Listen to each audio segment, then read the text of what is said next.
নমস্কার বন্ধুরা, আজ মহালয়া, দেবীপক্ষ শুরু হয়ে গেছে। তোমাদেরকে দেবীপক্ষের মহালয়ার অনেক অনেক শুভেচ্ছা জানিয়ে আজকের পর্ব আমি শুরু করছি। শুরুতে আমরা দেখতে পাচ্ছি যে রোশনাই বলছে কি দরকার, কার মনে কি আছে, কি থেকে কি ভাববে, আপনার কোনো কিছু বলার দরকার নেই। তখন আরণ্যক বলে, আমি কথা বলতে গিয়ে যদি উনি এরকম টাইপের এরকম জিনিস ভাবেন, তাহলে আমি ভেবে নেবো যে উনি খুব ন্যারো মাইন্ডেড, আর এরকম মানুষ কিন্তু একদমই ভালো নয়। তাই কথা বলাটা দরকার, আমি বলছি কথা বলাটা দরকার। একটা মেয়ে গ্র্যাজুয়েশনের দরজায় দাঁড়িয়ে গ্র্যাজুয়েশন দেবে না, এটা কেমন করে সম্ভব হয়? আর উনি তো একজন বিজনেসম্যান, গ্র্যাজুয়েশন করালে নিজের বউকে ওনারই তো ভালো হবে। আর গ্র্যাজুয়েট হলে ক্ষতিটাই বা কী? তোমাকে গ্র্যাজুয়েট হতেই হবে, তোমাকে এক্সাম দিতেই হবে। তখন রোশনাই বলে, আপনি আমাকে নিয়ে এতটা কেন ভাবেন বলতে পারবেন? তখন আরণ্যক চুপ করে যায়, রোশনাইয়ের দিকে তাকিয়ে থাকে। আমি তো চলেই যাব, আমি তো কটা দিনের জন্যই এসেছিলাম এখানে, আপনি কেন ভাবেন আমাকে নিয়ে এত? আপনি ভাববেন না আমাকে নিয়ে, আপনি আপনার নিজের লাইফে ফোকাস করুন। আরণ্যক চুপ করেই থাকে। তারপর রোশনাই বলে, আপনি আমাকে আপনার বিয়েতে নেমন্তন্ন করবেন? আরণ্যক বলে না। তখন রোশনাই বলে, কেন?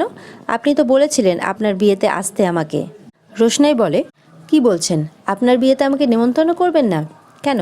তখন তো আমি আপনাকে এসে এতটা বিরক্তও করব না। তখন আরণ্যক বলে, বললাম তো সব কেনর উত্তর হয় না, আমি চাই না তুমি আমার বিয়েতে আসো। আর আমি কেন আমার বিয়েতে তোমাকে নেমন্তন্ন করব? হ্যাঁ বলতে পারো? আর আমার বাড়ির লোকজনও তো এটা চায় না।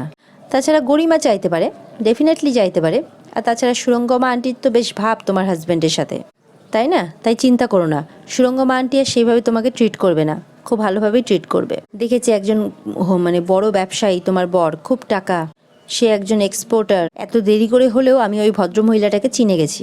রোশনাই বলে, স্যারজি আপনি এরকমভাবে আমার সামনে আমার মাসি সম্পর্কে নিন্দে করবেন না। আরণ্যক বলে, কি বলছো তুমি? কোন ধাতু দিয়ে গড়া তুমি?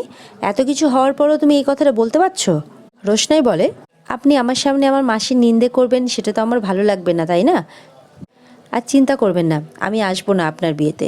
এই যে আমি যাব না, আর কোনোদিনও আমার মুখ আমি আপনাকে দেখাবো না। আরণ্যক তো একদম চুপ করে যায়, কোনো কথা নেই তার মুখে। অনেকক্ষণ চুপ থাকার পর বলে, আমি চাইও না তুমি আমার বিয়েতে আসো। তোমার এত সুন্দর শ্বশুরবাড়ি, এত বড় লোককে বিয়ে করছো তুমি এখানে কেন আসবে? রোশনাই বলে, আপনি তো এটাই চেয়েছিলেন। তখন আরণ্যক বলে, আমি চেয়েছিলাম এটা? রোশনাই বলে, আপনি নাকি আমার বিয়ে দেবেন, খুব ধুমধাম করে বিয়ে দেবেন, খুব ভালো জায়গাতে বিয়ে দেবেন, বলেননি এই কথাটা আপনি? আরণ্যক বলে, আমি যদি সেটা বলেও থাকি তো তোমারও তো ইচ্ছে ছিল বিয়ে করার জন্য। আরণ্যক বলে, তোমার যদি বিয়ে করার ইচ্ছেই না থাকতো তাহলে তুমি 7 দিনের পরিবর্তে 4 দিনে বিয়েটা এগিয়ে দিলে কেন? রোশনাই বলে, আপনি জানেনই তো আমি একটু হ্যাংলা, একটু লোভী টাইপের। তখন আরণ্যক বলে, ও তুমি আমাকে টিস করছো? রোশনাই বলে, কোথায় আমি আপনাকে টিস করছি? আপনিই তো বলেছিলেন আমি হ্যাংলা, আমি লোভী। যাই হোক, আমি আর এখানে দাঁড়িয়ে আপনাকে বিরক্ত করছি না, আমি আসছি। তখন আরণ্যক বলে, আমি তোমাকে বললাম না তুমি এগুলো ঘরে রেখে দিয়ে যাও? আরণ্যক বলে রোশনাইকে, শোনো, তুমি তোমার শ্বশুরবাড়িতে গেলে আমাকে মিস করবে? রোশনাই তখন আরণ্যকের দিকে তাকিয়ে থাকে। আরণ্যক বলে, করবে না না? রোশনাই বলে, উত্তরটা যখন আপনার কাছে আছেই তখন প্রশ্নটা আমাকে কেন করলেন? আমি যদি ঘুরিয়ে এই প্রশ্নটা আপনাকে করি? আরণ্যক তাকিয়ে থাকে তখন রোশনাইয়ের দিকে।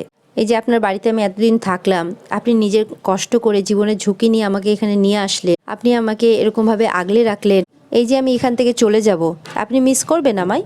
আরণ্যক তাকিয়ে থাকে রোশনাইয়ের দিকে, আরণ্যকের চোখে জল। এদিকে দেখা যাচ্ছে ছোট ঠিক 6টা বাচ্চা জোগাড় করে ফেলেছে, 6টাই মেয়ে। আর তারা কি ক্যাচার ম্যাচার করছে, এই ওকে ধাক্কা মারছে, ওই ওকে ধাক্কা মারছে, সমানে চিৎকার করে যাচ্ছে, এই তুই আমাকে কেন ঠেললি, ওই তুই আমাকে কেন ঠেললি। ছোটুর তো পাগল পাগল অবস্থা। এই তোরা চুপ করবি, ঠেলাঠেলি বন্ধ করে একটু চুপ করবি, আর লাইন দিয়ে দাঁড়া না, তোদেরকে লাইন দিয়েই ঢুকতে হবে।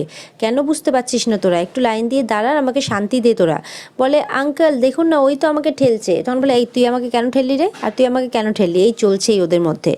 ছোটু বলে, হে ভগবান, আমি কি করতে বললাম যে আমার 6টা মেয়ে, এখন পাড়া থেকে জোগাড় করে করে নিয়ে যাও। এই বর্দি ভাই ভগবানই জানে আজকে আমার কি হবে। এই 6টা বাচ্চাকে জোগাড় করে সামলাতে আমার মাথায় সব কটা চুল পড়ে যাচ্ছে। ছোটু বলে, চুপ কর চুপ কর, তোদের জন্য যদি অর্ডারটা না পাই আমার কি হবে কে জানে। একটা বাচ্চা বলে, ও জেঠু কাকু তুমি কি বিড়বিড় করছো গো ভাই, ভাল লাগছে না। তুমি যে বলেছিলে চিড়িয়াখানায় নিয়ে যাবে, আইসক্রিম খাওয়াবে, কই দিলে না তো। ছোটু তখন বলে, এই তোদেরকে আমি এতক্ষণ ধরে কি শেখালাম, বললাম না আমাকে বাবা বলতে? বলবি বাবা বাবা, কাকু কাকু করছিস কেন? এবার সবাই মিলে একসাথে বলে ওঠে, আমাদের তো বাবা আছে, তোমাকে কেন বাবা বলতে যাবো? ছোটু বলে, আরে বাবা আমি জানি তোদের বাবা আছে, এই একটা দিনের জন্য, এই যে তোদেরকে মাসির বাড়ি নিয়ে যাচ্ছি, এই শুধুমাত্র এইটুকু সময়ের জন্য। খেলা খেলা একটা খেলা খেলা খেলা করতে করতে আমাকে বাবা বলবি কেমন? আর ওই মাসির বাড়িতে গিয়ে না যা খেতে চাইবি সব খাইয়ে দেবে, শুধু বলবি বাবা এটা খাবো, বাবা ওটা খাবো, যা খেতে চাইবি দেখবি মাসি সব খাবার খাইয়ে দেবে তোদের টপার টপ করে, তোরা টপার টপ করে খেয়ে ফেলবি কেমন? এই যে তোদের ট্যাক্সি করে নিয়ে যাচ্ছে, আবার ট্যাক্সি করে নিয়ে আস, ফেরার সময় খাওয়াবো, এত লজেন্স দিলাম, এরকম করিস না। একটুখানি বাবা বলে ডাকিস প্লিজ। বলে সত্যি তুমি খাওয়াবে তো? বলে খাওয়াবো খাওয়াবো, আমি খাওয়াবো, মাসি খাওয়াবে বলেই তো নিয়ে যাচ্ছি। একজন বলে কই খাওয়ালে? বলে সে কি রে, এই তো 10 মিনিট আগে কোল্ড ড্রিঙ্কস খাওয়ালাম। তোদের মতো একটা পিসও যদি আমার কপালে জুটতো তাহলে বোধহয় এতক্ষণে 10-12 বার আমার হার্ট অ্যাটাক হয়ে যেত, ভবলীলা আমার সাঙ্গ হয়ে যেত বাবা। এই শুনে তো বাচ্চাগুলো হাসতে থাকে। বলে মহারানীরা এবার একটু লাইন দিয়ে চলুন। তখন বলে যে আমার খুব জল তেষ্টা পেয়েছে গো, আমি যাব না। আর ব্যাস, একজনের কথা শুনে সবাই বলে আমারও আমারও। ছোট বলে হে ভগবান, কি কুক্ষণে আমি দিদিমণিকে বলেছিলাম যে আমার 6টা বাচ্চা, আমার জীবনটা বেরিয়ে গেল বাবা। যা কিনছি সব ছটা ছটা করে কিনতে হচ্ছে। শান্ত হ, চিৎকার করে ওঠে ছোটু। বলে হে ভগবান, এরপর যদি আমাকে বউ নিয়ে যেতে বলে, বউ কোথা থেকে জোগাড় করব? না না, একটা ফন্দি ঠিকই বার করব। একজন বলে ও বাবা আমার জল তেষ্টা পেয়েছে। তখন ছোট বলে আরে বাবা এখন ব্যাবা ব্যাবা করছিস কেন? এখন না, এখন পার্কের মধ্যে বাবা বাবা বলে চেঁচাস না। তোদেরকে যে মাসির বাড়ি নিয়ে যাচ্ছি, ওখানে যখন ঢুকবি তখন বলবি। মানে জল না দিলে আমি হাঁটবই না বলে সবাই একই বলতে থাকে, হ্যাঁ হ্যাঁ হাঁটবো না হাঁটবো না। তখন ছোট বলে বাবা তোদের গলাতে দেখছি এক একজনের গলাতে সমুদ্র ঝোলালেও তোরা শুষে খেয়ে নিবি দেখছি। শোন এখন যদি কোল্ড ড্রিঙ্কস খেয়ে খেয়ে পেটটা ভরিয়ে ফেলিস তাহলে তো খেতে পারবি না। মাসির বাড়িতে ভালো ভালো খাবার দেবে। এখন আর কিছু খেতে চাস না বাবা, যা খাবি ওখানে গিয়ে খাবি কেমন? বলে ওখানে গিয়ে ঠিক খেতে দেবে তো? ছোট বলে ও বাবা দেবে না কেন, ওরা তো রেডি করে সব বসে আছে, শুধু তোদেরকে গিয়ে বলতে হবে। মনে আছে তো বলতে হবে বাবা এটা খাবো, বাবা ওটা খাবো, বাবা সেটা খাবো, যা যা মনে আসবে দেখবি সেই সমস্ত খাবার মাসি তোদের খাইয়ে দেবে। আর শোন মাঝে মধ্যে কিন্তু চিৎকার করে ভ্যা ভ্যা করে কাঁদতে হবে। কাঁদতে পারবি তো? সবাই মিলে বলে ওঠে হ্যাঁ হ্যাঁ পারবো পারবো পারবো। তখন ছোট বলে ভেরি গুড ভেরি গুড, চল এবার সবাই ঘাড়ে ঘাড়ে হাত দে আর লেফট রাইট করতে করতে এগিয়ে চল। ছোটগুলো তাই করে। এদিকে দেখা যাচ্ছে মিষ্টু রোশনাইকে সাজাচ্ছে, আর সেই ঘরে তনুশ্রী, জাহ্নবী, সুরঙ্গমা আর গরিমা সবাই আছে। রোশনাইয়ের জন্য আনা গয়নাগুলো বের করে তনুশ্রী। বলে দেখো আজকাল সোনার গয়না আর ইমিটেশনের গয়নার মধ্যে মানে ফারাকি করা যায় না, তাই না? তখন জাহ্নবীকে বলে আজকে সব গয়না পরিয়ে দিও না, কিছুটা বিয়ের জন্য রেখে দিও। গরিমা তখন রোশনাইকে বলে যে আচ্ছা আরণ্যক তোমাকে কি দিল দেখালে না তো? তখন রোশনাই বলে আমার কাছে নেই। সুরঙ্গমা বলে কেন, তুমি জানো না? তখন গরিমা বলে তোমাকে বলেনি এখনো? তখন সুরঙ্গমা বলে বিয়ের জন্য এনেছে, হয়তো বিয়েতেই দেবে। রোশনাই বলে আমি জানি না কিছু। সুরঙ্গমা বলে তোমাকে দেখায়নি গরিমা? গরিমা বলে যে আমার কোনো ইন্টারেস্ট নেই মা, আর আমার দরকারও নেই দেখা। তখন সুরঙ্গমা বলে দরকার নেই মানে? দরকার নেই মানে কি? তোমার আরণ্যককে জিজ্ঞাসা করাটা উচিত ছিল যে এক্স্যাক্টলি কী কী জিনিস এনেছে। এর মা আমার বাপের বাড়ির মেয়ে ছিল, আর তার মেয়ে তোমার হবু শ্বশুর বাড়ির মেয়ে। আরণ্যক ভালো রোজগার করে, সব খরচা যদি এর বিয়ের পেছনে করে তাহলে তো মুশকিল।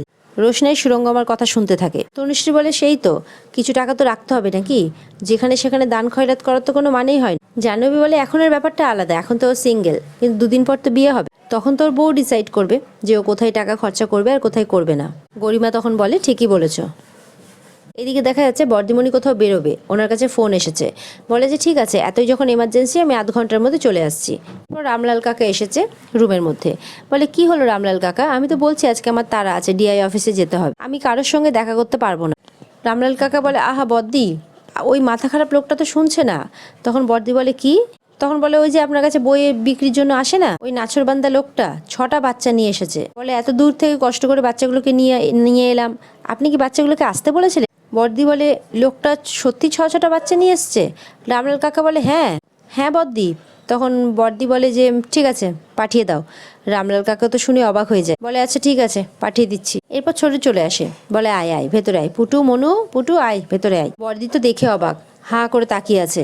বলে নমস্কার ম্যাডাম, এই যে দেখতে তো পাচ্ছেন আমি আমার শিশুগুলোকে নিয়ে চলে এসেছি, এই যে আমার মনু পুতু পুটু, দেখেছো বলেছিলাম মাসির বাড়ি নিয়ে আসবো, মাসির বাড়ি এসে গেছো। ব্যাস, বর্দি একটু শুনে তো অবাক হয়ে যায়, কি বলছে রে বাবা? একটা বাচ্চা বলে এ বাবা এটা তো মাসির বাড়ি না, এটা তো একটা স্কুল। বাচ্চাগুলো তখন বলে প্রিন্সিপাল ম্যাম নমস্কার। সবাই মিলে তখন নমস্কার করে, বর্দি খুশি হয়ে যায়। একটু বলে আরে বাবা এত বোকা কেন তোরা, যে বাড়িতে মাসি থাকে সেটাই তো মাসির বাড়ি হয়, এই যে তোদের মাসি বসে আছে। বর্দি তো মুখ চোখ কেমন যেন করছে। ছোট বলে আমার মেয়েগুলোকে কেমন দেখছেন বলুন তো, ফুলের মতো নিষ্পাপ। এবার প্রত্যেকটা বাচ্চা খিদে পেয়েছে বলে কাঁদতে থাকে। ছোট বলে তোরা চুপ কর, আমার মাথা খা প্লিজ, তোরা চুপ কর। একটা বাচ্চা বলে ওঠে এই যে তুমি বলেছিলে মাসির বাড়িতে গেলে অনেক কিছু খেতে দেবে, কই কিছু তো দিচ্ছে না। বর্দি ভাই তো কি করবে কি বলবে কিছু বুঝতেই পারছে না, একবার মুখ খুলছে বলার জন্য একবার মুখ বন্ধ করছে। ছোট বলে চুপ কর, তোদের মাসি কিন্তু খুব রাগী, রেগে গেলে কিন্তু খুব বকা দেবে। ছোট বলে আসলে কি করে চুপ করতে বলুন তো, বাড়িতে তো চাল বারণ তো, তাই জন্য কিছু খেতে দিতে পারিনি আর কি, একটু দুধও না। ছোট বলে ওরে তোরা চুপ কর। বাচ্চাগুলো আবার সবাই হাউমাউ করে কাদার অভিনয় করতে থাকে। বলে এই তোরা চুপ কর, চুপ কর, কাঁদছো কেন তোমরা, একটু চুপ করো না। টুটু বলে চুপ কর, মাসি কাঁদতে বারণ করছে, চুপ কর। টুটু তখন বাচ্চাগুলোর কাছে গিয়ে বলে, কিরে চুপ করতে বললাম বলে চুপ করে গেলি কেন, গলা ফাটিয়ে কাঁদ, না হলে কিন্তু যাওয়ার সময় যা যা খাওয়াবো বলেছে কিচ্ছু খাওয়াবো না। তোরা চেঁচা। বাচ্চাগুলো তাই করতে থাকে, খুব জোরে চিৎকার করছে আর হাউমাউ করে কাঁদছে। বড়দির তো মাথা খারাপ। বড়দি বলে, এই তোমরা কাঁদছো কেন বলো তো কেন কাঁদছো, এ তো বড় জ্বালা হলো, আরে চুপ করতে বলুন। ছোটু বলে, আরে তোরা থাম থাম থাম, মাসি রেগে যাবে, থাম। তারপর ছোটু ইশারা করে, থাম থাম। বাচ্চাগুলো থেমে যায়। ছোটু বলে, আমি কি করে বলি বলুন তো, আমি একজন অক্ষম পিতা, আমি আমার সন্তানদের মুখে একটু দুধ তুলে দিতেও পারি না, ওরা কাঁদলে আমি কি করে শান্ত হতে বলবো বলুন তো। ওরা পেটের জ্বালায় কাঁদছে দিদিমণি, পেটের জ্বালায়, ক্ষুধার জ্বালায়। এদিকে রোশনের চুলে বারবার করে মানে লাগছে আর কি, কারণ মিষ্টু ঠিকভাবে আঁচড়াচ্ছে না, ব্যথা দিয়ে আঁচড়াচ্ছে। একটু বলে, তুমি নড়ছো কেন বলো তো। তখন রোশনাই বলে, আছে চুলটা খোলা রাখা যায় না। গঙ্গা বলে, তুমি কিছুতেই ভালো জিনিসটা শিখবে না। তনুশ্রী বলে, তুমি কি কথা বলছো বলো তো, আজকে তোমার আশীর্বাদ করতে আসবে আর তুমি চুল খুলে রাখবে, মানে শিক্ষা দীক্ষা কিছুই নেই না তোমার। গরিমা বলে, তোমার কি মনে হয় রোশনাই, যে তোমাকে খোলা চুলে খুব ভালো লাগবে দেখতে? তাহলে তুমি তো তোমার নিশ্চয়ই ফেভারিট প্রোফাইলটাও জানো, সেদিকে ঘুরে বসো না, তোমার বর আসবে, তোমার সাথে ছবি টবি তুলবে, আরণ্যক নিশ্চয়ই সেটার জন্য ফটোগ্রাফারও অ্যারেঞ্জ করেছে না, মানে ফোনের ছবি দিয়ে তো আবার তোমার হবে না, তাই না? তনুশ্রী বলে, না ও সেটা করেনি, আসলে রোশনাইকেও নিয়ে এসেছে তো, তাই বলেছে বিয়ের খরচাটা শুধু দেবে। সুরঙ্গমা বলে, আমি একটা সেট কিনেছি, আমি আজকেই দিয়ে দেবো, কালকে পরিও কেমন? তখন রোশনাই বলে, সুরঙ্গমা আন্টি তুমি আমার জন্য এত কিছু কেন করতে গেলে? গরিমা বলে, তুমি কি আমার মাকে টন্ট করে কথা বললে রোশনাই বলে, না, যেটা সত্যি সেটাই বলছি, কবে কোন সম্পর্ক ছিল সেগুলো তো কবে চুকে বুকে গেছে, তাই আমি তো তোমাদের বাড়ি কাজের লোক, আর আমার নতুন পরিচয় হচ্ছে আমি আমার শ্বশুর বাড়ি কাজের লোক, তার জন্য কি কেউ এত কিছু করে? সবাই অবাক হয়ে রোশনাইয়ের দিকে তাকিয়ে থাকে।